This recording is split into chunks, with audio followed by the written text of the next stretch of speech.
जय श्री कृष्णा दोस्तों। आज हम लेके आए हैं राजस्थान एकीकरण का भाग 2। मेरा नाम है अजय कृष्ण वंशी और आपका हमारा सबका चैनल है इनविंसिबल पायोनियर इंस्टीट्यूट। आज हम डिस्कस करेंगे राजस्थान के एकीकरण के बारे में विस्तार से। हमें जानकारी होनी चाहिए कि भारत स्वतंत्रता अधिनियम 1947 की धारा 8 के तहत ब्रिटिश सरकार ने भारत की जितनी भी देशी रियासतें थी इनको 3 प्रकार के अधिकारों के लिए सुरक्षित रखा था। पहला अधिकार ये कि वो चाहे तो भारत में विलय हो सकती है, दूसरा ये कि वो चाहे तो पाकिस्तान में विलय हो सकती है, या फिर तीसरा ये कि वो अपना पृथक अस्तित्व भी बनाए रख सकती है। हम सबको जानकारी होनी चाहिए कि उस समय जो भारत सरकार थी उसमें एक मंत्रालय था, रियासती विभाग। एक विभाग का गठन किया गया था राजस्थान के एकीकरण के बाबत, जिसका नाम था रियासती विभाग। और इस रियासती विभाग के सर्वेसर्वा हेड थे सरदार वल्लभ भाई पटेल। जो भारत में अगर देशी रियासतें कोई स्वतंत्र अस्तित्व रखना चाहे तो उसके लिए एक घोषणा, जिसका जिक्र हमने पिछले वीडियो में भी किया, उसको एक बार मैं रिपीट करना चाहूंगा। उसमें कहा गया था कि जिन देशी रियासतों की जनसंख्या 10 लाख से ज्यादा हो या फिर जिनकी वार्षिक आमदनी 1 करोड़ रुपए से ज्यादा हो, वो अपना पृथक नए राज्य का गठन कर सकती है।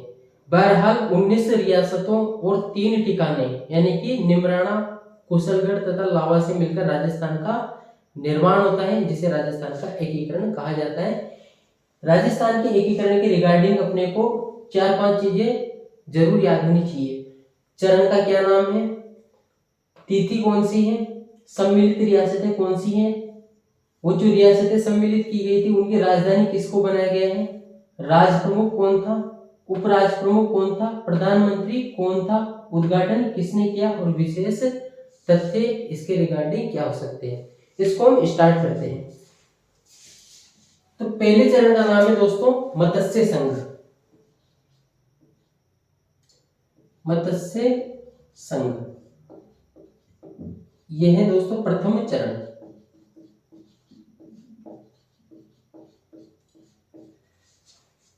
ठीक है, तारीख है इसकी 25 मार्च,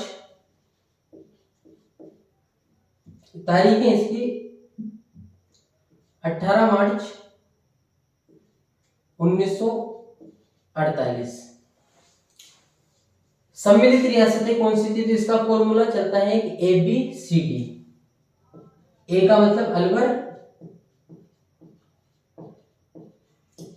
बी का मतलब भरतपुर, सी का मतलब करौली और डी का मतलब धौलपुर।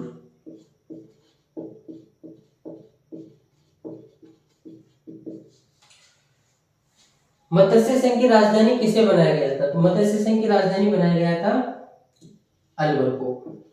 प्रत्येक चरण में जो सबसे बड़ी रियासत रहेगी वही उस चरण की राजधानी रहेगी, ये बात अपने को पता होनी चाहिए। राज प्रमुख किसको बनाया गया, तो राज प्रमुख बनाया गया था उदयभान सिंह को। उदयभान सिंह, और उदयभान सिंह कौन थे, धौलपुर शासक, धौलपुर महाराजा, धौलपुर शासक या फिर धौलपुर महाराजा। उपराज प्रमुख किसने बनाया गया था, तो उपराज प्रमुख बनाया गया था करौली के शासक को।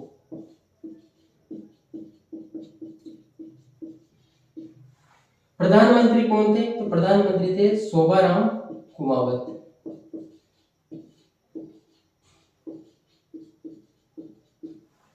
उद्घाटन किसने किया, नरहरि विष्णु गौडगिल, NV गौडगिल के द्वारा उद्घाटन किया गया। विशेष तथ्य क्या है वो अब इसके बारे में बात करेंगे। सबसे बड़ी रियासत जो थी इन चारों में वो थी अलवर। तो अलवर के जो शासक थे तेज सिंह, उन्हीं को राज प्रमुख बनाया जाना चाहिए था टेक्निकली, लेकिन नहीं बनाया गया। क्यों, क्योंकि 30 जनवरी 1948 को दिल्ली में नाथूराम गोडसे द्वारा महात्मा गांधी की हत्या कर दी गई। और ऐसा कहा जाता है कि नाथूराम गोडसे हत्या से पूर्व अलवर रियासत के शासक तेज सिंह जी के वहां पर रुका था। इस वजह से अलवर रियासत के शासक तेज सिंह जी को नजरबंद कर दिया गया था दिल्ली में, तो उनको राज प्रमुख नहीं बनाया गया। उसके बाद में बड़ी रियासत है भरतपुर। तो भरतपुर के जो शासक थे ब्रजेंद्र सिंह जी, उनको क्यों नहीं बनाया गया राज प्रमुख? तो उनको नहीं बनाने का कारण है कि ऐसा कहा जाता है कि जो भरतपुर में सांप्रदायिक दंगे भड़के थे उस दौरान, तो उसमें ब्रजेंद्र सिंह का हाथ था। इस वजह से ब्रजेंद्र सिंह को भी दिल्ली में नजरबंद किया हुआ था। इस वजह से अंतर्गतवा उदयभान सिंह जो धौलपुर के शासक थे उनको मत्स्य संघ का राज प्रमुख बनाया गया तथा करौली शासक को उप राज प्रमुख बनाया गया। प्रथम चरण का नाम मत्स्य संघ क्यों रखा गया? तो प्राचीन काल में अलवर, भरतपुर, करौली, धौलपुर का जो इलाका था इसे मत्स्य प्रदेश के नाम से जाना जाता था, मत्स्य प्रदेश के नाम से जाना जाता था। तथा कन्हैयालाल माणिक्यलाल मुंशी, कन्हैयालाल माणिक्यलाल मुंशी यानी के मुंशी के सुझाव पर इस चरण का नाम मत्स्य प्रदेश रखा गया। एक और रोचक तथ्य ये है, ये आप स्पेशल फैक्ट में लिख सकते हो। एक और रोचक तथ्य ये है कि जो भरतपुर और धौलपुर रियासतें हैं ये उत्तर प्रदेश में विलय होना चाहती थी, लेकिन 3 सदस्यों की एक कमेटी बनाई गई जिसका नाम था शंकर देवराय कमेटी, और शंकर देवराय कमेटी की सिफारिश पर भरतपुर तथा धौलपुर रियासतों को राजस्थान में एकीकृत कर लिया गया। इसके बाद में जो सेकंड चरण है उसके बारे में बात करेंगे। अच्छा, इसमें एक और चीज अपने को ध्यान में रखने की है कि अलवर, भरतपुर, करौली, धौलपुर के अलावा एक ठिकाना भी इसमें शामिल किया गया और उस ठिकाने का नाम था निमराना। निमराना ठिकाना उस समय अलवर में पड़ता था, तो अलवर के निमराना ठिकाने को इसमें शामिल कर लिया गया। उसके बाद में हम बात करते हैं सेकंड चरण की। राजस्थान की जितनी भी वैकेंसीज हैं दोस्तों, उनमें राजस्थान का एकीकरण बहुत ही महत्वपूर्ण समझा जाता है, और मैं इसको थोड़ा डिटेल में इस वजह से समझाना चाह रहा हूं क्योंकि आपके जो सभी क्वेश्चन है वो सोल्व हो जाए। इसके बाद में है दोस्तों द्वितीय चरण। द्वितीय चरण का नाम है राजस्थान संघ।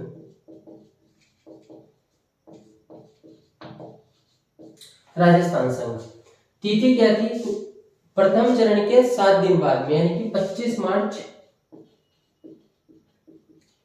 1948 इसकी डेट रहेगी। सम्मिलित रियासतें कौन सी थी? तो इसकी सामान्य से ट्रिक चलती है जो सभी को पता होती है, बाबू, झाड़ो, कीको, प्रसाटो। ठीक है, बांसवाड़ा, बूंदी, झालावाड़, डूंगरपुर। आप चाहो तो साथ में नोट्स भी बना सकते हो। किशनगढ़,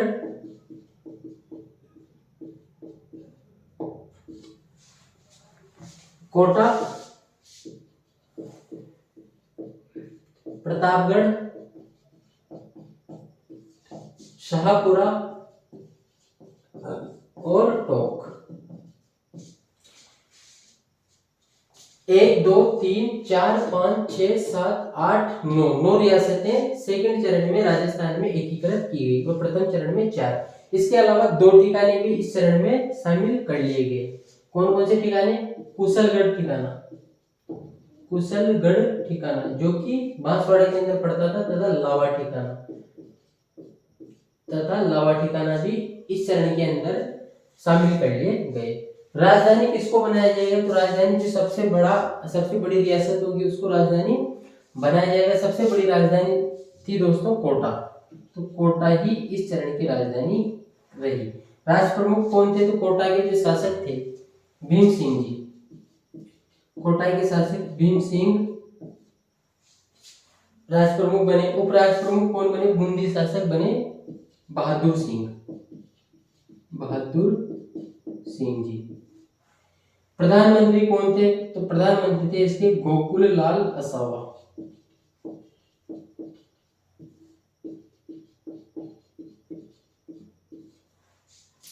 उद्घाटन किसने किया? फिर से वही NV गोडगिल, नरहरि विष्णु गोडगिल।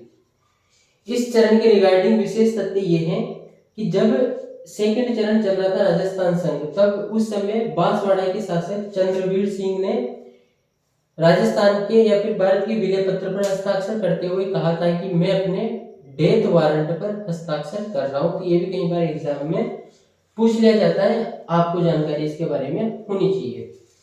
इसके बाद में दोस्तों है तीसरा चरण। राजस्थान की जो वैकेंसीज होती है उनमें अपने को सबसे बड़ी चीज होती है धैर्य रखना चाहिए, क्योंकि आपको भी रीट वगैरह का मामला पता ही से। जो स्टूडेंट धैर्य के साथ अच्छा कंटेंट कंज्यूम करेगा, अच्छी चीजें पढ़ेगा, अच्छा नॉलेज लेगा, वो लंबे समय तक टिक सकता है और वैकेंसीज निकाल सकते हैं। इस वजह से काफी नॉलेजेबल वीडियो थोड़ा धैर्य बनाकर देखिए, बस आप सारी चीजें आपकी इस वीडियो में क्लियर हो जाएगी। इसके बाद में तृतीय चरण। तृतीय चरण का नाम है संयुक्त राजस्थान।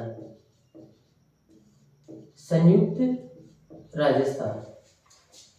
तिथि कौन सी थी? तो तिथि थी 18 अप्रैल 1948। सम्मिलित रियासतें कौन सी थी? तो इसमें जो सम्मिलित रियासत थी वो सेकंड चरण मतलब राजस्थान संघ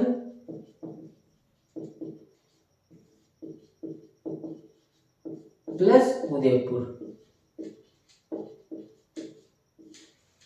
यानी कि जो सेकंड चरण है उसमें जो सम्मिलित रियासतें थी 9 रियासतें, उनमें उदयपुर को भी विलय कर दिया गया और इस वजह से इसको संयुक्त राजस्थान कहा जाता है, क्योंकि उदयपुर को सेकंड चरण में संयुक्त किया गया।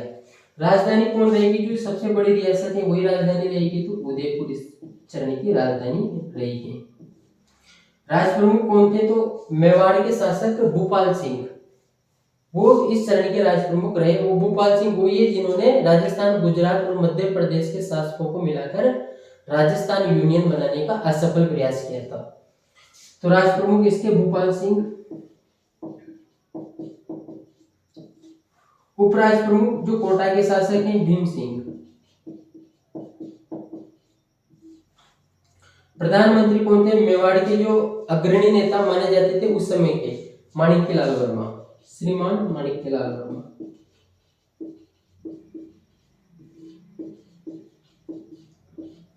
माणिक्यलाल वर्मा इस चरण के प्रधानमंत्री। उद्घाटन किसने किया? तो पंडित जवाहरलाल नेहरू के द्वारा उद्घाटन किया गया।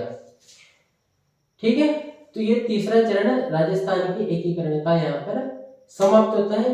इसके बाद में है दोस्तों चौथा चरण, जिसका नाम है बृहद राजस्थान। जिसका नाम है बृहद राजस्थान।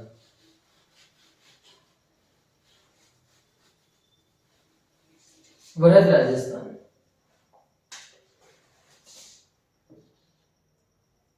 चतुर्थ चरण, नाम है बृहद राजस्थान।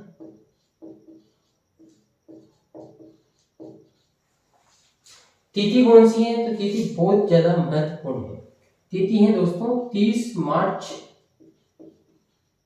1949। ठीक है। सम्मिलित रियासतें कौन सी थी? तो इसमें सम्मिलित रियासतें थी संयुक्त राजस्थान, यानी कि जो तीसरा चरण है वो तीसरा चरण प्लस 4 बड़ी रियासतें। कौन कौन सी? जयपुर, जोधपुर, बीकानेर और जैसलमेर। ये 4 बड़ी रियासतें जनसंख्या तथा क्षेत्रफल की दृष्टि से इनको बृहद राजस्थान के अंतर्गत चौथे चरण में राजस्थान में शामिल कर लिया गया। और एक और चीज अपने को ध्यान में रखने की है कि 30 मार्च 1949 को ही विधिवत रूप से राजस्थान को राजस्थान नाम से पुकारा जाने लगा। राजधानी कौन सी रहेगी? सबसे बड़ी जो रियासत है वो राजधानी रहेगी। तो सबसे बड़ी रियासत वैसे क्षेत्रफल की दृष्टि से तो बीकानेर है, 23,317 वर्ग मील, लेकिन आबादी के लिहाज से जयपुर है। तो यहाँ पर द्वंद्व पैदा हो गया कि भाई जयपुर को बनाए, बीकानेर को बनाए, किसको बनाए। वृहद राजस्थान की राजधानी जयपुर को बनाया गया। अंतर्गत क्यों बनाया गया वो भी बता देंगे अभी। वृहद राजस्थान की राजधानी जयपुर को बनाया गया पी सत्यनारायण राव कमेटी की सिफारिश के आधार पर। पी सत्यनारायण राव कमेटी की सिफारिश के आधार पर चौथे चरण की राजधानी जयपुर को बनाया गया। अब यहाँ पर एक बहुत ही मजेदार घटना घटित हुई। क्या हुई? जो जयपुर के शासक थे वो अपने आप को सुपीरियर समझते थे कि हम बहुत बड़ी रियासत के हैं, और उदयपुर के जो शासक है भोपाल सिंह वो भी बहुत बड़े सुपीरियर समझते थे। तो अब किसको राज प्रमुख बनाया जाए और किसको उपराज प्रमुख बनाया जाए, यहाँ पर दिक्कत पैदा हो गई। क्योंकि जो भी उपराज प्रमुख बनेगा वो इंफीरियर मानेगा खुद को, मुझे कम पोस्ट मिली है। तो यहाँ पर एक समाधान निकाला गया कि भाई जो जयपुर के शासक थे मानसिंह द्वितीय, उनको बोला गया कि ठीक है आपको हम राज प्रमुख बनाते हैं।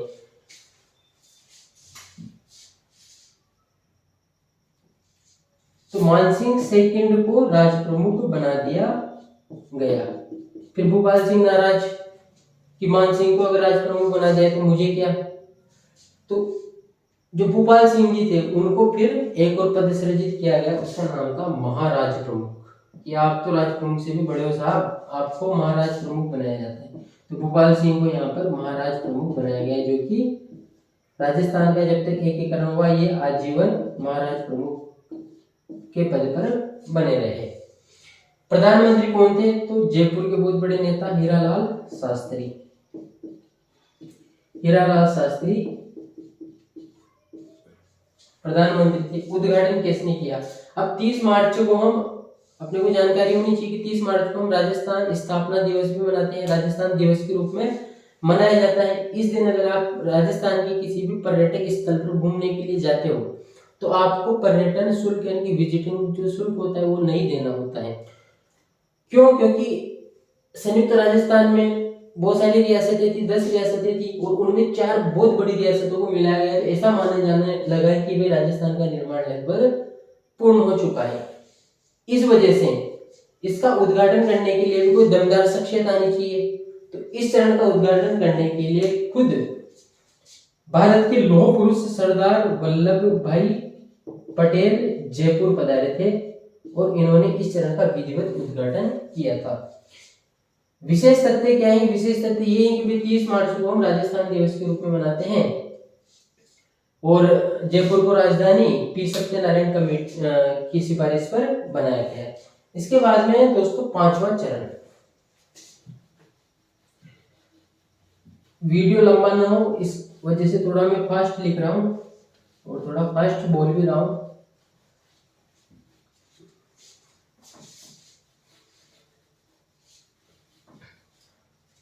इसके बाद में दोस्तों 5वां चरण, पंचम चरण। पंचम चरण, ठीक है। और 5वें जो चरण का नाम है वो है संयुक्त वृहद राजस्थान। संयुक्त वृहद राजस्थान। तिथि कौन सी थी? तो तिथि थी 15 मई 1949। ठीक है। सम्मिलित रियासतें कौन सी थी? तो बहुत सिंपल है, जो वृहद राजस्थान की रियासतें थी यानी कि जो चौथे चरण की रियासतें थी। वृहद राजस्थान मतलब जो चौथे चरण की रियासतें थी उनमें मिला लिया गया मत्स्य संघ को। यानी कि जो प्रथम चरण की रियासत है, प्रथम चरण की रियासतें मत्स्य संघ यानी कि चौथे चरण की रियासतें उनमें मत्स्य संघ यानी कि अलवर, भरतपुर, करौली, धौलपुर की रियासतों को मिला लिया गया यानी कि 4+1 और इसको नाम दिया गया संयुक्त वृहद राजस्थान। राजधानी अब वही रहेगी जयपुर, आज दिन तक जयपुर है।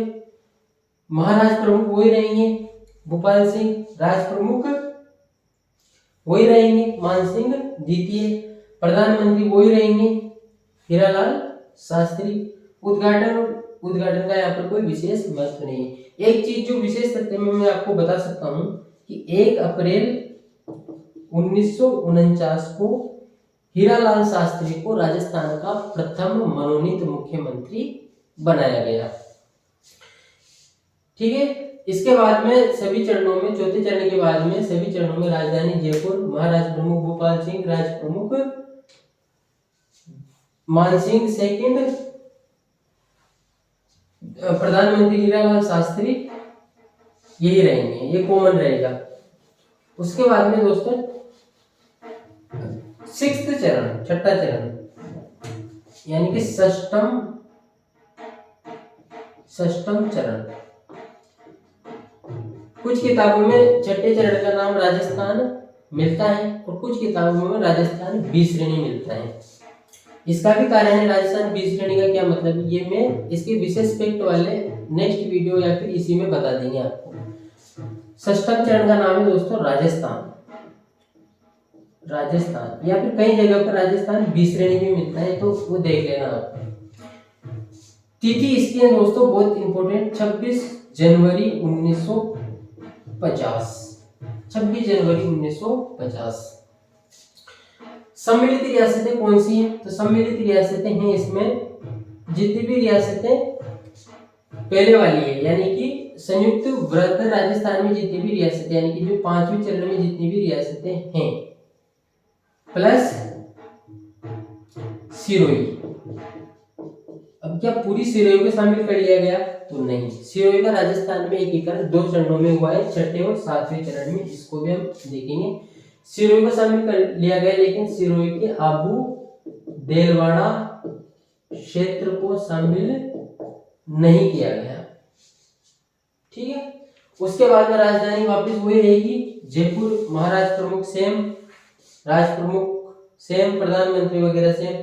अच्छा, जब भारत का संविधान लागू हो गया तो प्रधानमंत्री का पद तो समाप्त होना ही था, प्रधानमंत्री पद को मुख्यमंत्री नाम से जाना जाने लगा।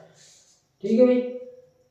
उसके बाद में है अंतिम चरण, यानी कि 7वां चरण।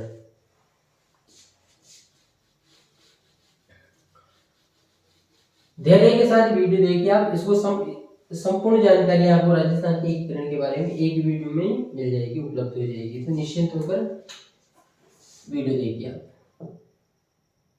7वां चरण, अंतिम जो चरण है दोस्तों, 7वां चरण।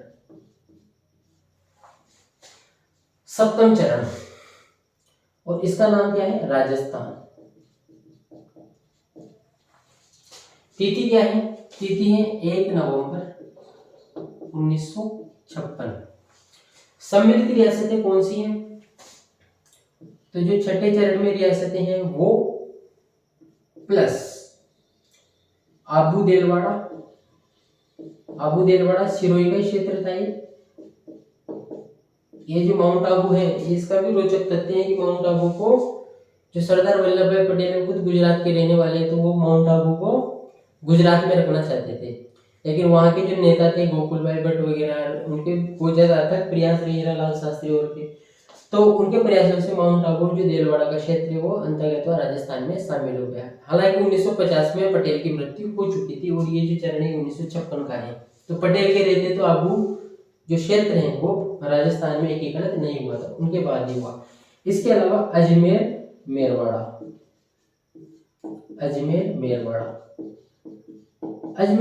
क्या है? अजमेर मेरवाड़ा ब्रिटिश जो सरकार थी उनका नियंत्रण स्थल था ये अजमेर मेरवाड़ा, तो ये भी 7वें चरण और अंतिम चरण में राजस्थान में शामिल कर लिया गया। इसके अलावा और क्या शामिल किया गया? तो जो मध्य प्रदेश का सुनेल टप्पा, उसको राजस्थान में शामिल किया गया, और राजस्थान का जो सिरोंज क्षेत्र है, राजस्थान के सिरोंज क्षेत्र को मध्य प्रदेश में शामिल कर लिया गया। इस तरह 7 चरण समाप्त होते हैं और राजस्थान का निर्माण भी, एकीकरण भी संपन्न होता है। राजधानी जयपुर रहेगी। अब एक और इम्पोर्टेंट फैक्ट, 1 नवंबर